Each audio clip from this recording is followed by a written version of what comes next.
नमस्कार. आवाज महाराष्ट्रामध्ये तुमचं सगळ्यांचं स्वागत. रेमडेसिवीरचं राजकारण काही केल्या थांबायला तयार नाही आहे. म्हणजे मुळात तुटवडा निर्माण केला गेलाय की खरंच तुटवडा झालाय, या दोन्ही प्रश्नाची उत्तरं ना सत्ताधाऱ्यांकडनं मिळत आहेत, ना राजकारण करणाऱ्या विरोधकांकडनं मिळत आहेत, ना निर्मिती करणाऱ्या कंपन्यांकडून मिळत आहेत. या सगळ्यामध्ये ससे होलपट फरफट होतीये ती सर्वसामान्य रुग्णांची. आणि मग या पार्श्वभूमीवरती आता कुठतरी राज्याचं एक आरोग्य धोरण निश्चित असायला हवं की नाही. राज्यामध्ये आरोग्याची व्यवस्था जी खिळखिळी झालेली आहे, याला कुठतरी स्ट्रीमलाईन करण्याची आता गरज निर्माण झाली आहे का, असे अनेक प्रश्न तुमच्या माझ्या मनात प्रत्येकांच्या पडलेले असतील. त्यामुळं आजच्या या कार्यक्रमात कुठल्याही राजकीय पक्षाच्या प्रवक्त्याला आम्ही आमंत्रित केलेलं नाही.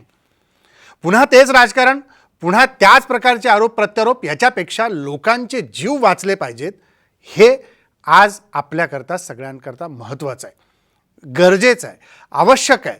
म्हणून आज या पार्श्वभूमीवरती काय नेमकं आपल्याला पावलं उचलली गेली पाहिजेत, काय आपण नेमकी उपाययोजना केली पाहिजे, या संबंधामध्ये आपण चर्चा करणार आहोत. FDA माजी आयुक्त, माजी IAS अधिकारी महेश झगडे सर यांच्यासोबत. मागेही सरांना आपण निमंत्रित केलेलं होतं. सर, स्वागत आहे तुमचं. सर, ज्या प्रकारचं रेमडेसिवीरचं राजकारण आपण आत्ता पाहतोय, हा तुटवडा कृत्रिम म्हणायचा की खरंच तुटवडा जाणवतोय असा अर्थ घ्यायचा? राजेंद्र, याच्यामध्ये 2-3 गोष्टी महत्वाच्या आहेत. एक मी पहिल्याने सांगेन की रेमडेसिवीर हे काही पूर्वी जसं स्वाईन फ्लूच्या वेळेस ओझल टॅमिवीर किंवा टॅमिफ्लू होतं, तसं त्याच्यासाठीच बनवलेलं औषध नाहीये. हे वेगळ्या कारणासाठी बनवलेलं औषध होतं. आता आपल्या पुढे जगापुढे कोणतंच औषध याच्या विरुद्ध नाहीये, स्वाईन फ्लू कोरोनाच्या विरुद्ध. म्हणून एक तात्पुरता इमर्जन्सी उपयोग म्हणून त्याचा US FDA ने त्याला मान्यता दिली. पण ते रामबाण उपाय असा नाहीये. दुसरी गोष्ट एक लक्षात ठेवली पाहिजे की याच्यामुळे किती आपण डॉक्टरांना जर विचारलं तर याच्यामुळे समजा 7 दिवस जर पेशंट हॉस्पिटलमध्ये राहणार असेल तर मग तो 3 दिवस कमी राहील. म्हणजे त्याच्यामुळे ते व्हायरल लोड थोडासा कमी होऊ शकेल. त्यामुळे याचा फायदा होतो, पण हा रामबाण उपाय म्हणून नाहीये. आता झालं काय की मोठ्या प्रमाणामध्ये लोकांना रेमडेसिवीर, कारण अर्थात रुग्णांच्या नातेवाईकांना काळजी असतेच, पण ते किती त्याचा मारा करायचा खरं म्हणजे डॉक्टरांनी आणि हे हॉस्पिटलमध्ये द्यायचं असतं, हे काय बाहेर असं क्लिनिकल याच्यामध्ये द्यायचं नाहीये. त्यामुळे डॉक्टरांनी जे खरं म्हणजे की ज्या पेशंटना गरज आहे अशाच पेशंटला ते त्यांना गरजेचं होतं. पण प्रचंडपणे असं झालं की रेमडेसिवीर म्हणजे एक रामबाण उपाय, आणि मग मोठ्या प्रमाणात त्याचा तो वापर सुरू झाला आणि नॅचरली मग त्याचा तुटवडा झालेला आहेच. त्याच्या अगोदर मी आपल्याला फक्त थोडंसं एक सांगेन की रेमडेसिवीर पर्यंत जाण्याची गरज का येऊ दिली जाते. हा रोग जो असा आहे की थोडासा सर्दी, पडसा, खोकला असा जाणवला की ताबडतोब जर उपचार केले तर मला वाटतं की हॉस्पिटलमध्ये जाण्याची गरज पडत नाही, आणि मग रेमडेसिवीर टॉसिलिझुमाब इथपर्यंत जाण्याची गरज पडत नाही, किंवा मग ऑक्सिजन लावणं आणि व्हेंटिलेशन. मुळात हे पेशंट कुठले होतात की जे अंगावरती आजार काढतात आणि मग शेवटच्या स्टेजला ते जातात आणि मग त्यांना रेमडेसिवीर आणि अशा औषधाची गरज पडते. त्यामुळे समाजामध्ये, देशामध्ये, राज्यामध्ये एक मोमेंट होण्याची गरज आहे की थोडे जरी तुम्हाला जर काही लक्षणं दिसली तर त्याचा ताबडतोब उपचार सुरू करा, अंगावरती काढू नका. हे नंबर 1. दुसरी गोष्ट, डॉक्टरांनी पण केलं पाहिजे की जिथे गरज आहे तिथेच द्या. केवळ रुग्णांचे नातेवाईक म्हणतायत म्हणून काहीतरी आपलं अंग काढून घेण्यासाठी आपण ते देतोय, त्यामुळे हे होतं. आता हे झाला एक भाग. दुसरा भाग एक असा आहे की कुठलंही प्रशासन किंवा शासन हे याच्या पद्धतीने चालतं की अँटिसिपेशन पुढे काय होणार आहे. आता दुसरी लाट आपल्याकडे येण्यापूर्वी खरं म्हणजे की पहिल्या लाटेच्या वेळेस रेमडेसिवीरचा वापर सुरू झाला होता. युरोपमध्ये आणि अमेरिकेमध्ये रेमडेसिवीर मोठ्या प्रमाणात वापरलं गेलं. दुसरी आणि तिसरी लाट पण आलेली आहे. त्यामुळे आपल्याकडे अशी जर लाट आली तर मग या लाटेसाठी बघायच्या बऱ्याचशा गोष्टी आहेत. त्यामध्ये रेमडेसिवीर किती लागणार आहे, किती पेशंट होणार आहेत, आणि तेवढी आपली कॅपॅसिटी आहे का. कॅपॅसिटी नसेल तर मग आपल्याला उत्पादकांना बोलावून त्यांना सांगणं गरजेचं आहे का, किंवा मग इम्पोर्ट करणं शक्य आहे का. बांगलादेशासारख्या देशामध्ये त्यांना याची हे औषध पेटंटेड आहे, कोणी त्याला तयार करू शकत नाही. पण बांगलादेश असा देश आहे की जो लिस्ट डेव्हलपिंग कंट्री असल्यामुळे त्यांना विदाउट पेटंट ते करू शकतो. त्यामुळे अशा देशामध्ये काही एस्टॅब्लिश करून आपलं करताना हे खरं म्हणजे की अधिकाऱ्यांनी व्हिज्युअलाइज केलं पाहिजे होतं की मॅक्सिमम काय होऊ शकतं आणि त्याची तयारी असली पाहिजे. की जसं की युद्धाच्या बाबतीत शांततेच्या काळामध्ये तयारी ठेवली पाहिजे, तसं हे केलं पाहिजे होतं. ते तसं झालं होतं असं मला वाटत नाही. दुसरी गोष्ट, ह्या कंपन्यांना बोलावून त्यांना सांगितलं पाहिजे होतं की तुमच्याकडे काय कॅपॅसिटी आहे आणि तयारी ठेवा. हे औषध तयार करायला काय ताबडतोब आज घेतलं आणि उद्या तयार होतं असं नाहीये. त्याला जवळजवळ 22 ते 24 दिवस लागतात, कारण प्रोसेसिंग त्याचं 3-4 दिवस आहे. नंतर स्टरिलिटी टेस्ट 15 दिवसाची आहे. मार्केट आणायला 3-4 दिवस लागतात. त्यामुळे आपण असं दररोज चालू की 20-22 दिवस हे लागतातच. आणि असं हे सगळं असल्यामुळे मग मार्केटमध्ये प्रचंड मागणी झाली, खूप मोठ्या प्रमाणात पॉझिटिव्ह पेशंट यायला लागले आणि तुटवडा झाला, ही वस्तुस्थिती आहे. दुसरी गोष्ट, आता त्याच्यासाठी मग काही कंपन्यांनी भारतात तर त्याचं लायसन्स घेऊन त्याचं मॅन्युफॅक्चरिंग केलेलं आहे आणि त्याचा पुरवठा होतोय. पण काही कंपन्यांनी असं केलं होतं, की आम्हाला फक्त एक्सपोर्टची परवानगी द्या. कारण त्याला कसं आहे, की एक्सपोर्टसाठी त्यांचे वेगळे रूल्स असतात. आणि त्यामुळे त्या देशांची ते या देशामध्ये विकू शकत नाहीत, भारतातल्या जरी कंपन्या असल्या तरी. पण आता केंद्र शासनाने सांगितलं, की एक्सपोर्टचा जो माल आहे तो सुद्धा औषध आहे, रेमडेसिवीर आहे, तो भारतामध्ये सुद्धा विकायला परवानगी आहे. हे सगळं झालं. आता याच्या पलीकडे मला असं म्हणायचं आहे, की हे जे राजकारण चाललंय, मला त्याच्यात काही द्यायची गरज नाहीये. रेमडेसिवीर एक औषध आहे. कोणत्याही औषधाला जर ते नव्याने या देशात आणायचं असेल, तर त्याच्यासाठी पहिल्याने जर असेल तर गव्हर्नमेंट ऑफ इंडियाचं, ड्रग कंट्रोल ऑफ जनरल इंडियाचं त्याचं मान्यता लागते. ती एकदा मान्यता मिळाली, की देशातील सगळ्या राज्यामध्ये जे काही FDA आहेत किंवा ड्रग कंट्रोलर आहेत, ते त्याला मॅन्युफॅक्चरिंगची लायसन्सची परवानगी देतात. एकदा तिथे ते लायसन्सने परवानगी प्रोडक्शन सुरू झालं, तर ते औषध देशामध्ये ते कुठेही पाठवू शकतात. आणि हे फक्त मग तिथून पुढे ते डीलर्स असतील, होलसेलर्स असतील आणि रिटेलर्स असतील आणि डॉक्टर यांच्यामध्ये होतं. तिथे राज्य शासन किंवा केंद्र शासन येत नाही. त्यामुळे ही जी चेन आहे, की या राज्य शासनाने थांबवलं आणि त्या राज्य शासनाने थांबवलं आणि त्या राज्य शासन गेलं, हे नॉर्मल ड्रगच्या बाबतीत होत नाही. आता रेमडेसिवीरच्या बाबतीमध्ये सुद्धा तुटवडा होण्यापूर्वीची काय परिस्थिती, आपण असं धरून चालूय की आता तुटवडा नाहीये. मग काही कंपन्यांनी ते तयार केलं असतं, होलसेलरने त्यांच्या मार्केट प्रमाणे ते वेगवेगळ्या राज्यामध्ये विकलं असतं. हा विषय म्हटलं होता, त्याच्यामध्ये FDA कुठे येत नाही. हा, FDA फक्त क्वालिटी व्यवस्थित होते की नाहीये, ते MRP प्रमाणे विकलं जाते की नाही, या गोष्टीमध्ये ते आलं असतं. पण आता झालं काय, की हे तुटवडा असल्यामुळे मग हे सगळं झालं, की या राज्याने थांबवलं, त्या राज्याच्या FDAची परवानगी. आपल्या राज्याच्या मध्ये खरं म्हणजे की रेमडेसिवीर कुठल्याही राज्यातून यायला तिथल्या FDAच्या परवानगीची आवश्यकता नाही. ते इझिली आणू शकतात. म्हणजे असं कुठल्याही कायद्यामध्ये कलम नाहीये, की समजा हिमाचल प्रदेशमधून असेल किंवा गुजरातमधून असेल, अमुक औषध द्यायचं असेल, तर आम्ही त्याला परवानगी द्यायची, मग त्यांनी इथे यायचं. नो, हा फेडरल लॉ आहे, हा सेंट्रल लॉ आहे. त्यामुळे औषधांची वाहतूक इकडची तिकडे होऊ शकते. दारूच्या बाबतीमध्ये रिस्ट्रिक्शन आहेत, की महाराष्ट्रात तयार झालेली दारू कर्नाटक जायची असेल, तर मग इथे त्याला ट्रान्सपोर्ट परमिट्स द्यावे लागतात आणि तिथल्या शासनाने सुद्धा त्यांना परमिट द्यावं लागतं. तसं औषधाचं नाहीये. औषधांचा फ्री व्यापार हा देशामध्ये मान्य करण्यात आलेला आहे, कायद्याने मान्य करण्यात आलेला आहे आणि तो 1940 पासून चालू आहे. सर बिलकुल, की हे हे सगळं मान्य केलेलं असताना देखील मग अशा काही गोष्टी उपस्थित होतात. तर एक प्रश्न इथं निश्चितपणे तयार होतो, की रेमडेसिवीरचा आत्ताच्या या कोरोनाच्या काळामध्ये ठीक आहे, WHO ने त्याला मान्यता दिली की रेमडेसिवीर तुम्ही एकदम अत्यंत टोकाच्या परिस्थितीमध्ये त्याचं युटिलायझेशन करू शकता, त्याचा उपयोग करून घेऊ शकता रुग्णांच्या उपचाराकरता. पण आत्ता त्याचा अतिरेक होतोय असं वाटत नाही, एक त्रयस्थ म्हणून आपण पाहायला गेल्यानंतर? मला सॉरी, त्रयस्थ म्हणून राजेंद्र निश्चित आहे, की मी जे बघतोय आणि ज्या पद्धतीने मला दिवसभर रात्रंदिवस कॉल चालू आहेत, याचा किती साधा पेशंट असला तरी रेमडेसिवीरची मागणी केली जाते, हे अतिशय चुकीचं आहे. रेमडेसिवीर हे काही चॉकलेट नाहीये किंवा इथं कुठलं की आपलं पॅरासिटामॉल सारखं कुठलं डोकेदुखीची गोळी नाहीये. ती बरोबर. फार विशिष्ट परिस्थितीमध्ये फार झाल्यानंतरच करायची असते.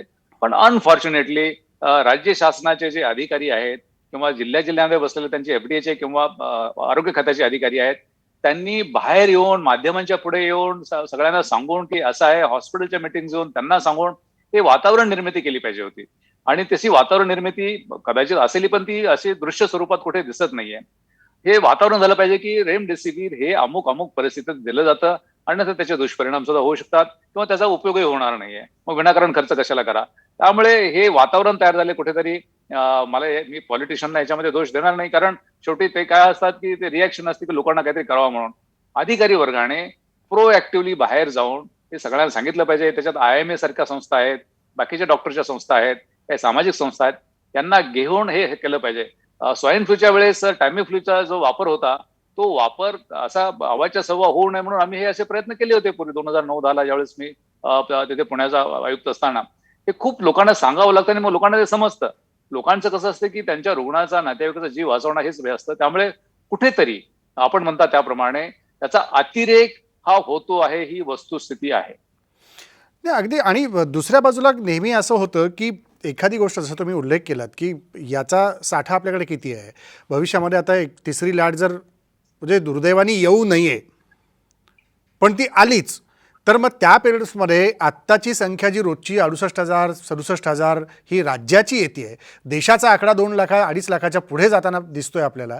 तर ह्या तिसऱ्या लाटेच्या दरम्यानमध्ये जर रेमडेसिवीरची संख्या याच्यातले काही पर्सेंटमध्ये आपण काढली, 2% 3% लोकांना रेमडेसिवीर लागू शकतं, तर तितकी प्रोडक्शन कॅपॅसिटी आपली आहे का, ती क्षमता आहे का, याची चाचपणी कुणीही करताना दिसत नाहीये.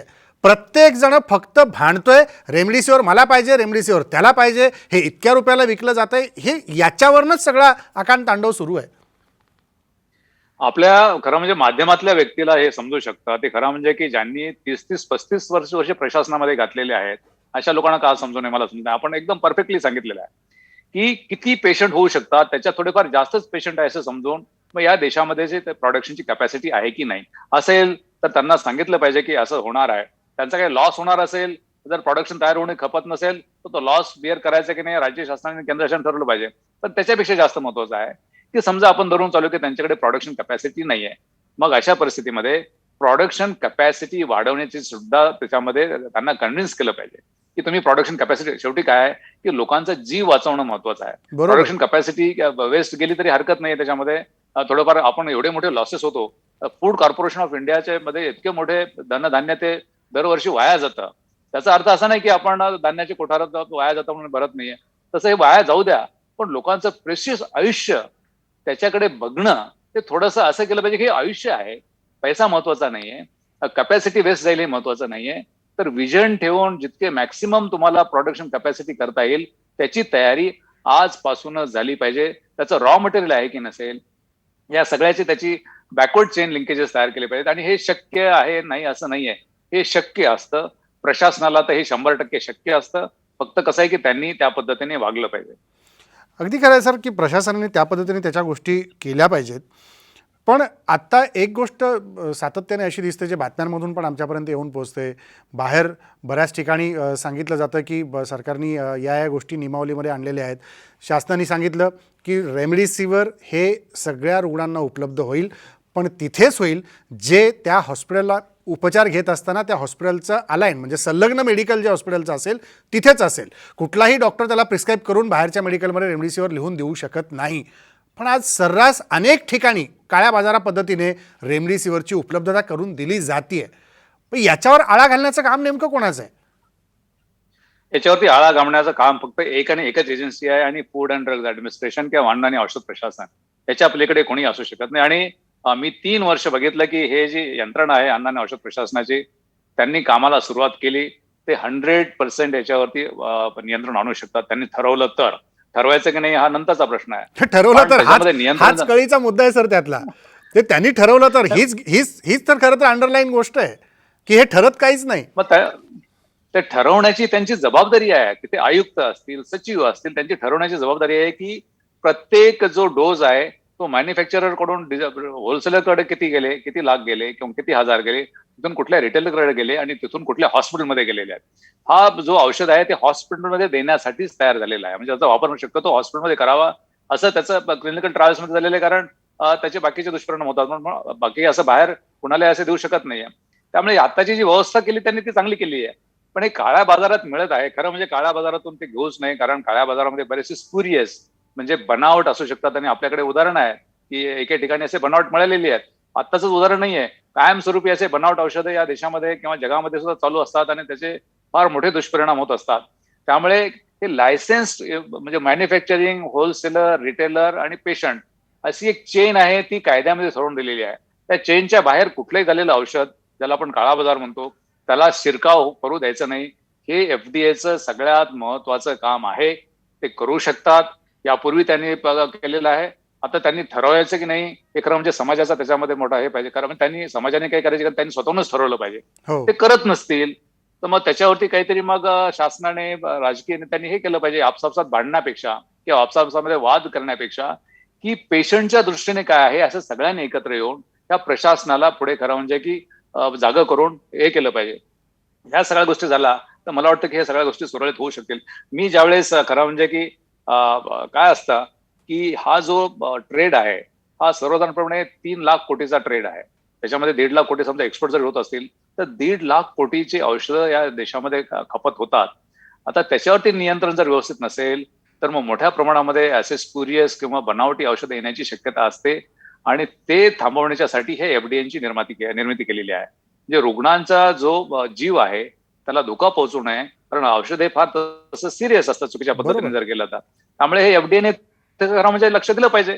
ज्यावेळेस तुम्हाला आठवत असेल, कदाचित आपण त्यावेळेस लहान असाल, पण लेंटिन कमिशन आलं होतं आपल्याकडे. जे रुग्णालयामध्ये 14 रुग्ण ग्लिसरीनच्या चुकीच्या वापरामुळे ते गेले होते आणि त्यावेळेसचे आरोग्य मंत्री भाई सावंत यांना राजीनामा द्यावा लागला होता. त्याच्यावरती लेंटिन कमिशन बसलं आणि लेंटिन कमिशनने सांगितलं की हे सगळं जे राज्यामध्ये औषधांचा बाजार मांडलेला आहे, औषधांचे कोणावरचं लक्ष नाहीये, त्याला केवळ जबाबदार असं आहे की तो एफडीएचे जे वरिष्ठ अधिकारी आहेत त्यांचं कोणावरती कंट्रोल नाहीये. त्यामुळे तिथे असे अधिकारी बसवावेत की ज्यांची इंटिग्रिटी, सचोटी अतिशय मोलाची आहे, चांगली आहे आणि जे इफेक्टिव्ह करू शकतील, असं ते लेंटिन कमिशनचा रिपोर्ट आहे आणि त्याप्रमाणे तशा तिथे आहे. आता आपल्याकडे आपण जे सगळं विसरून जातो की पूर्वी असं घडलेलं आहे. आता शेवटी कसं आहे की मग असं हे चालूच राहणार का, त्या स्टेजपर्यंत आपण येऊन पोहोचतो. अगदी ऑक्सिजनच्या बाबतीत पण असंच घडतंय. म्हणजे आता आपण ऑक्सिजनचे सगळ्या वॅगन आणतोय, मोठमोठे टँकर्स रेल्वेच्या माध्यमातून आपण वेगळ्या राज्यात, आज महाराष्ट्रातनंच कळंबोलीतनं विशाखापट्टणमकडं एक वॅगन रवाना होईल, मोठी मालगाडी सगळी ही ऑक्सिजनचे टँकर्स घेऊन. तर या पद्धतीने बऱ्याच ठिकाणी आपण कंपन्यांना सांगितलं की तुमच्याकडचा ऑक्सिजनचा पुरवठा हा रुग्णालयांसाठी तुम्ही सुरळीत करून द्या. म्हणजे आपलं नेहमी असं झालंय का की तहान लागली की आपण विहीर खांदायची, तोपर्यंत काहीच करायचं नाही? 100% आपलं म्हणणं अगदी बरोबर आहे. आणि याच्यासाठी प्रशासन नाही आहे. प्रशासन हे येणारे भविष्य काळातले प्रश्न आहेत ते व्हिज्युअलाइज करून लोकांना त्रास होणार नाही याच्यासाठी लोकशाही आहे आणि याच्यासाठी प्रशासन आहे. म्हणजे की आम्ही फार मोठं थेरेटिकल बोलत नाही, पण प्रशासनाचं कामच ते आहे की अँटिसिपेट, प्लॅन अँड एक्झिक्यूट. तुम्ही भविष्याचा वेध घ्या, त्याच्यासाठी तयारी करा आणि त्याची अंमलबजावणी करा. याच्यासाठी प्रशासन आहे.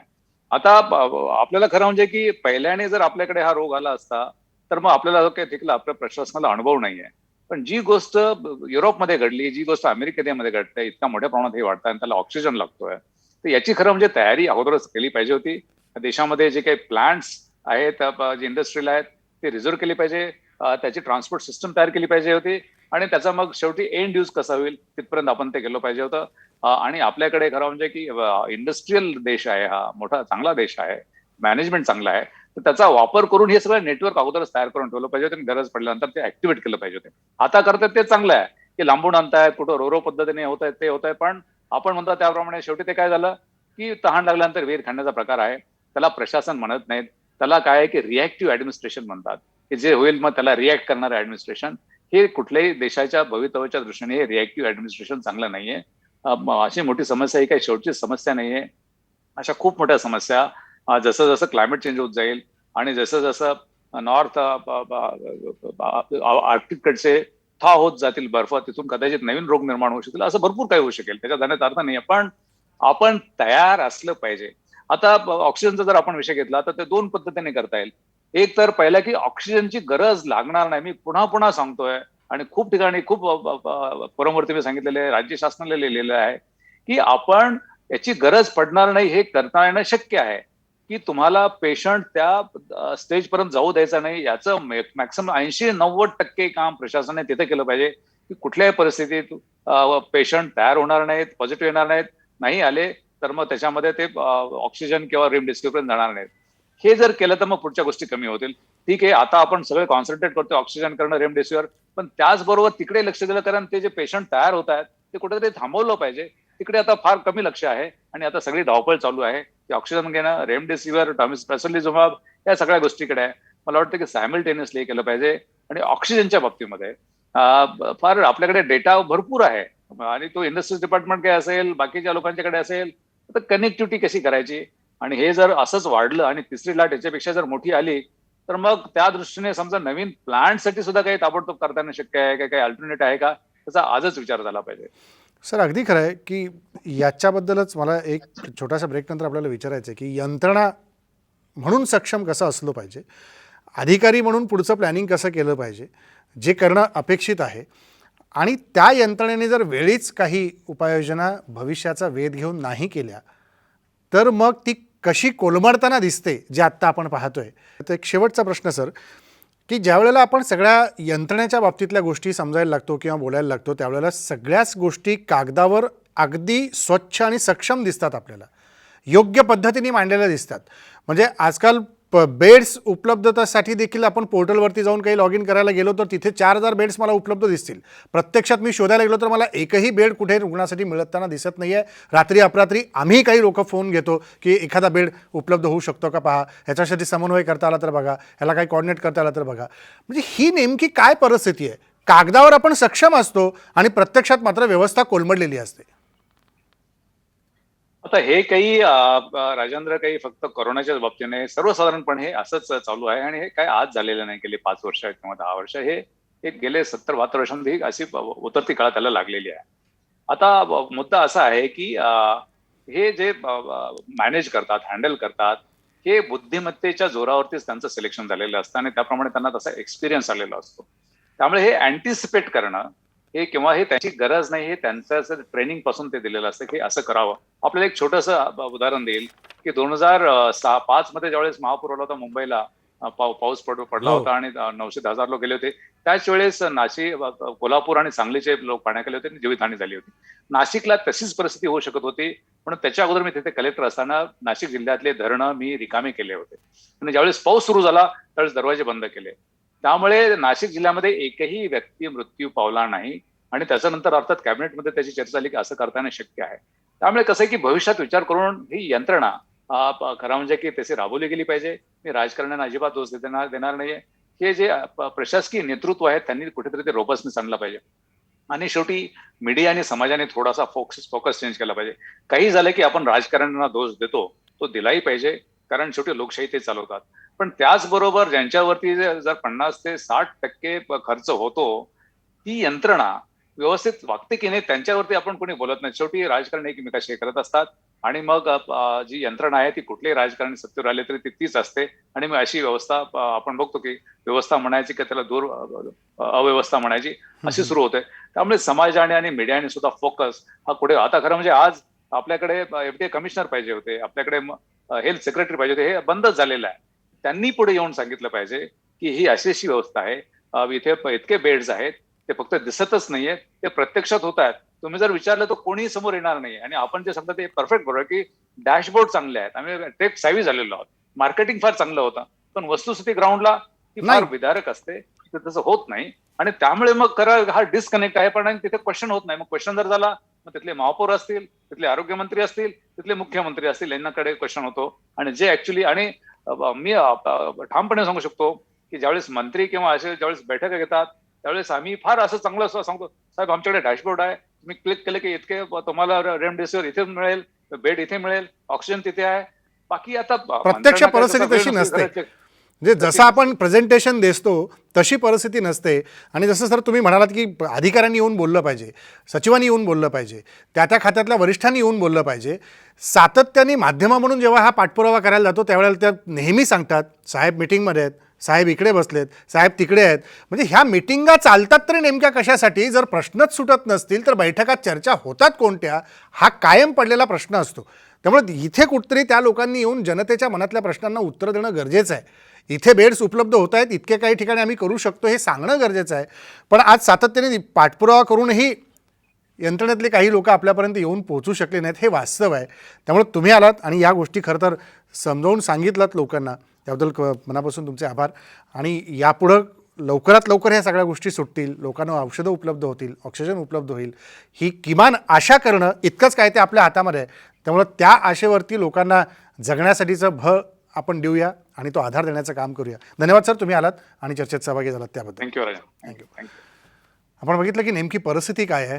यंत्रणा एकीकडे काम करत जरी असली तरी वस्तुस्थिती नेमकी काय हे सांगणं देखील गरजेचं आहे.